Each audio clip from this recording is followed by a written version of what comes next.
നിങ്ങൾക്കറിയാമല്ലോ, നമുക്കൊരു യുവ സ്ഥാനാർത്ഥിയുണ്ട്. അദ്ദേഹത്തിന് അനുഭവമുണ്ട്. ഒരു തവണ MLA ആയി പ്രവർത്തിച്ചൊരു വ്യക്തിയാണ്.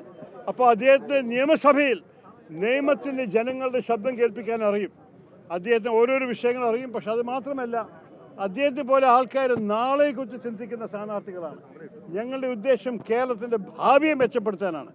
വെറുതെ ഇരുന്നിട്ട് നമ്മൾ ഇടതുപക്ഷ ആക്ഷേപം പറയൽ മാത്രമല്ല, അവർ പല 10 വർഷക്കാലം ദുർഭരണം ചെയ്തിട്ട് നമ്മളെ വഷളാക്കിയിട്ടുണ്ട്. പക്ഷേ അത് മാത്രം ചൂണ്ടിക്കാണിച്ചാൽ ജനങ്ങൾക്ക് അറിയാമല്ലോ. ഞങ്ങൾ പറയും, നിങ്ങൾക്കൊരു കാഴ്ചപ്പാട്, നിങ്ങൾക്കൊരു സങ്കല്പമുണ്ട് കേരളത്തെ നന്നാക്കാൻ. അതാണ് ശബരി. ആ പുതിയ കേരളത്തിൻ്റെ ഒരു മുഖമാണ്. അതുകൊണ്ട് ഞാൻ അദ്ദേഹത്തിനൊപ്പം നിൽക്കാൻ ധൈര്യത്തോടെ ആത്മവിശ്വാസത്തോട് പറയുന്നു. പക്ഷേ അത് നല്ലതല്ലേ? അദ്ദേഹത്തിന് ഒരു വെല്ലുവിളിയായി. അദ്ദേഹം നല്ല ഭാവിയുണ്ട് നമ്മുടെ രാഷ്ട്രീയത്തിൽ. ഒരു നല്ലൊരു വെല്ലുവിളിയോട് ഞാൻ ആരംഭിച്ചോട്ടെ. ത്രികോണ മത്സരം തന്നെ ആയിരിക്കും. പക്ഷേ ഞങ്ങൾക്കൊരു ഭയമില്ല. എൻ്റെ അറിവിൽ തുടങ്ങിയിട്ടൊന്നുമില്ല. കാരണം അവസാനത്തിൽ നമ്മളുടെ പാർട്ടി ലൈൻ ക്ലിയറാണ്. വിജയം വന്ന ശേഷം MLA മാരുടെ അഭിപ്രായം അറിഞ്ഞിട്ട് ഹൈക്കമാൻഡ് തീരുമാനമെടുക്കും. അപ്പം നമ്മൾ എന്ത് ചർച്ച ചെയ്താലും അത് സമയം നഷ്ടമാണ്. അപ്പം എന്തിനാണ് ചർച്ച ചെയ്യണം?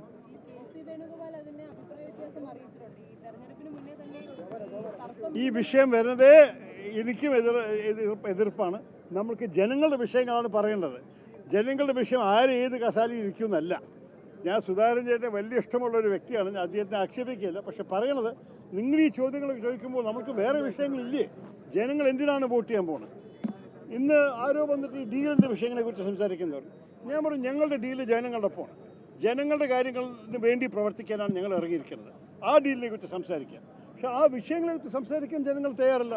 മുഖ്യമന്ത്രി ആരാവും, ഇതെന്നാണ്, അതെവിടെയാണ്, അതെല്ലാം പറഞ്ഞിട്ട് വലിയ കാര്യമില്ല. നമുക്ക് ഈ 2 ആഴ്ചയെ ബാക്കിയുള്ളൂ ഈ ഇലക്ഷൻ കമ്മീഷൻ നമുക്ക് കൂടുതൽ സമയം തന്നില്ല.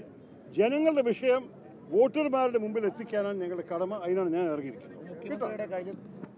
ഞാൻ വീട്ടിൻ്റെ വെളിയിലാണ്. അപ്പോൾ ഞാൻ ചോദിക്കാനുള്ളതൊക്കെ വെളിയിലേ ചോദിക്കുന്നുള്ളൂ. പേടിക്കണ്ട.